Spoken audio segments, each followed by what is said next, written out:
অনেক দিন আগে সিংনগর নামক একটি গ্রামে একজন গরিব চাষি বসবাস করত। ও বউ, কি করছো? বাজারের ব্যাগটা দাও, বাজার করে নিয়ে আসি। কি আর করব, চালগুলো ঝাড়ছি। ঘরে খাওয়ার মতো কিছুই নেই। মেয়ে আমার আজ কতদিন ধরে একটু ভালো মন্দ খেতে চাইছে। চারদিকে ধার দিনাই ভরে গেছে, কিভাবে যে মেয়েটাকে ভালো কিছু কিনে খাওয়াবো বুঝতেছি না। তুমি পাশের বাড়ির শিপুর বাপের কাছ থেকে দেখো কিছু টাকা পাও নাকি। যদি পাও তাহলে বলবা, কালকে কাজ করে টাকা দেওয়ার কথা বলবা। আচ্ছা, দেখছি কি করা যায়, টাকা পেলে ভালো কিছু আনবো। বাবা, ও বাবা, আজ তো বাজার করার দিন। জানো বাবা, আমার অনেক দিন ধরে চিংড়ি মাছ দিয়ে ভাত খেতে মন চাচ্ছে। তুমি কি আনতে পারবে বাবা? আচ্ছা রে মা, পেলে আমি ঠিক আনবো। তাহলে অনেক মজা হবে। তাহলে এখন আসি।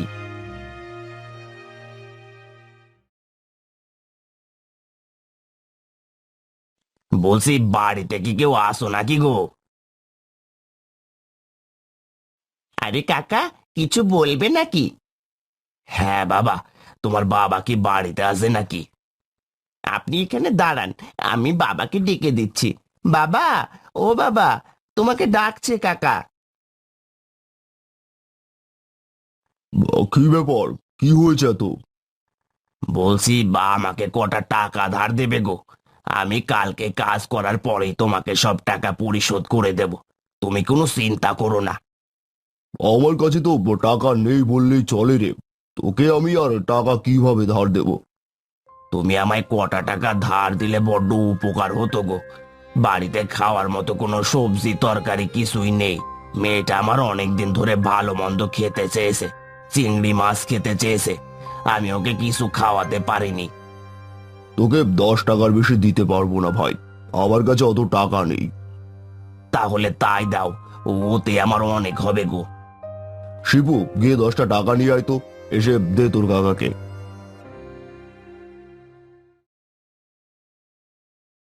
এই নাও কাকা, তোমার টাকা। তোমাদের অনেক ধন্যবাদ। তারপর চাষি বাজারে যায়। ভাই, আলু কত করে কিলো? তোমার কাছ থেকে অনেক কমই নিব, এই কতটুকু দেবো সেটা বলো। তাহলে আমায় 1 কিলো আলু দাও। বা আর কিছু নেবে গো? এই লাল শাক দাও দেখি 1 গুচ্ছ, আর 1 কিলো বেগুন দাও। এই নাও, শাক, আলু আর বেগুন। মোট কত হলো? এই 5 টাকা দাও। এই নাও, এই তোমার টাকা নাও। এখন আবার একটু মাছের দোকানে যেতে হবে, মেয়েটা আমার অনেক দিন ধরে চিংড়ি খেতে চেয়েছে। এবার 5টা টাকা দিয়ে চিংড়ি মাছ পাই নাকি দেখি। বলছিলাম কি যে, এই বড় বড় চিংড়িগুলো কত করে কেজি গো ভাই? এই চিংড়ির দাম তো অনেক বেশি ভাই, 1 কিলো চিংড়ি তোমার কমপক্ষে 10 টাকা লাগবে কিনতে। কি করব তাহলে? আমি তো এত টাকা দিয়ে চিংড়ি কিনতে পারবো না। আপাতত আজকে মেয়েটার জন্য অল্প কিছু নিয়ে যাই। হ্যাঁ, তাই যাও তাহলে।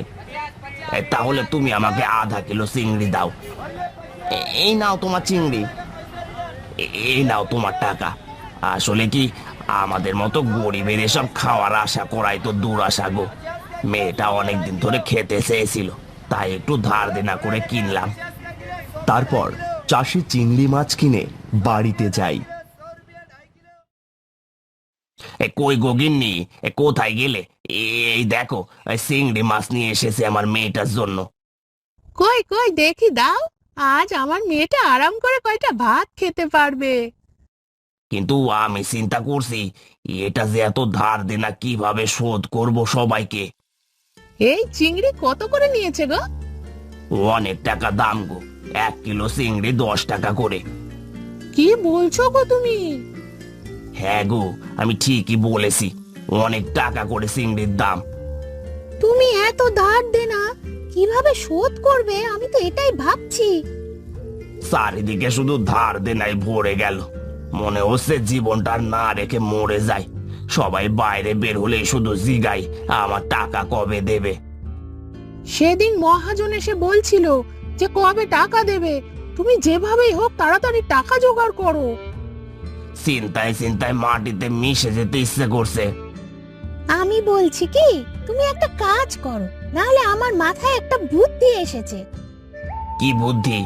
তুমি আমাকে একবার বলো দেখি। দেখো, চিংড়ির তো এখন অনেক দাম। আমরা যদি চিংড়ি মাছ চাষ করি তাহলে কেমন হয় বলো তো? কিন্তু চিংড়ি আমরা কোথায় চাষ করব? কেন গো, আমাদের বাড়ির পাশে যে কচুরিপানার পুকুর আছে, না হয় ওখানেই করব। এসব তুমি কি বলছো? কচুরি পানার মধ্যে কখনো চিংড়ি মাছ হয় নাকি? কেন হবে না? অবশ্যই হবে, চেষ্টা করলে সবকিছুই হয়। শোনো, আজকে আমরা না হয় কচুরিপানা পরিষ্কার করে নিয়ে ওখানে একটু ঘের দিয়ে চিংড়ির চাষটা শুরু করব। কিন্তু আমরা টাকা কোথায় পাবো? আমার কাছে কিছু জমানো টাকা আছে, ওটা দিয়ে আমরা চিংড়ির ছোট ছোট পোনা কিনতে পারবো। এভাবে কিছু হয় নাকি? তুমি কি পাগল?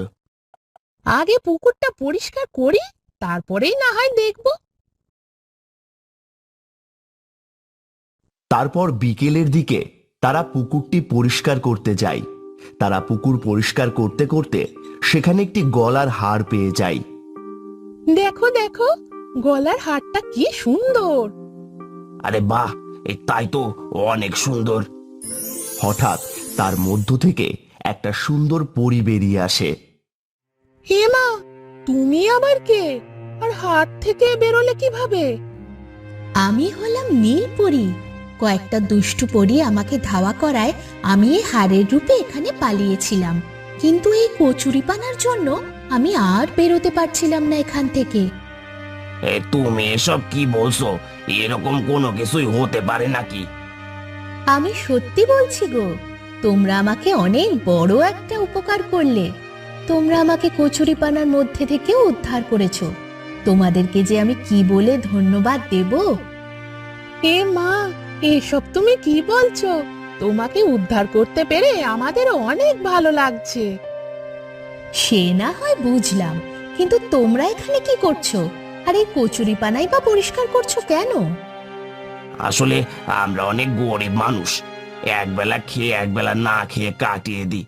অনেক কষ্ট করে আমাদের দিন চলে, তাই ভেবেছিলাম এই কচুরি পানাটা পরিষ্কার করে যদি কিছু চিংড়ি চাষ করা যায়, কিন্তু কিভাবে যে চাষ করব বুঝতে পারছি না। ও আচ্ছা, তাহলে এই ব্যাপার। আমি তোমাদের এই পুকুরে জাদু করে দেব, যাতে তোমাদের এখানে অনেক ভালো চিংড়ি হয়। তুমি এসব কি বলছো? এগুলো কি সত্যি হয়? আমি জাদু করে দিচ্ছি। এখন তোমাদের পুকুরে অনেক চিংড়ি ছোট ছোট বাচ্চা হয়েছে। কয়েক সপ্তাহ পরেই তোমরা অনেক বড় চিংড়ি পাবে। তুমি সত্যি বলছো? আমরা চিংড়ি চাষ করতে পারবো? তোমার বিশ্বাস না হলে পুকুরের দিকে তাকিয়ে দেখো, চিংড়ি ছোট ছোট বাচ্চা দেখতে পাবে। তোমাকে অনেক ধন্যবাদ আমাদেরকে এভাবে সাহায্য করার জন্য। এটা তো আমার কর্তব্য, কারণ তোমরা আমাকে বিপদ থেকে মুক্ত করেছো। বউ, চলো, পরি বলেছিল 1 সপ্তাহের মধ্যে আমাদের চিংড়িগুলো অনেক বড় হয়ে যাবে, আর আমরা সেগুলো বাজারে বিক্রি করতে পারবো। তাহলে সবাই মিলে চিংড়ি ধরে আনি, চলো। তারপর তারা চিংড়ি ধরতে পুকুরে যায়। দেখো বাবা, কত বড় বড় চিংড়ি হয়েছে, অনেক সুন্দর। আমার তো অনেক খুশি লাগছে। হ্যাঁ রে মা, সবই ওই পরীর অছিলায় হয়েছে, না হলে তো পুকুরে আমরা চিংড়ি মাছ চাষ করতে পারতাম না। হ্যাঁ গো, এবার তাড়াতাড়ি চিংড়িগুলো ধরে বাজারে বিক্রি করলে আমরা অনেক টাকা পাবো, সব দেনা শোধ করতে পারবো। ঠিক বলেছো, তাড়াতাড়ি মাছগুলো ধরে বাজারে বিক্রি করে দিয়েছো। তারপর চাষি চিংড়ি মাছ ধরে বাজারে বিক্রি করতে যায়। চিংড়ি আছে গো, চিংড়ি, এই বড় বড় চিংড়ি, যার লাগবে নিয়ে যাও। ভাই, চিংড়ি কত করে? এই বড় বড় চিংড়ি তোমার কাছ থেকে 12 টাকা কেজি করে রাখবো গো। আমাকে 2 কেজি চিংড়ি দিয়ে দাও তাহলে। এভাবে চাষি সব চিংড়ি একে একে বিক্রি করে বাড়িতে যায়। বাবা, তুমি এসেছো? সব চিংড়ি কি বিক্রি হয়ে গেছে? অনেক ভালো দামে বিক্রি করতে পেরেছি রে মা। তাহলে এবার নিশ্চয়ই সবাইকে টাকা শোধ করে দিতে পারবো। হ্যাঁ গো, এবার সবাইকে সব টাকা দিয়ে মুক্ত হতে পারবো, আর আমরাও খেয়ে পড়ে একটু বাঁচতে পারবো। তুমি একদম ঠিক বলেছ। সৃষ্টিকর্তা আমাদের দিকে মুখ তুলে চেয়েছেন। তারপর তারা মানুষের কাছ থেকে সব ধার করা টাকা শোধ করে খেয়ে পড়ে তাদের সন্তানকে নিয়ে সুখে শান্তিতে বসবাস করতে থাকে।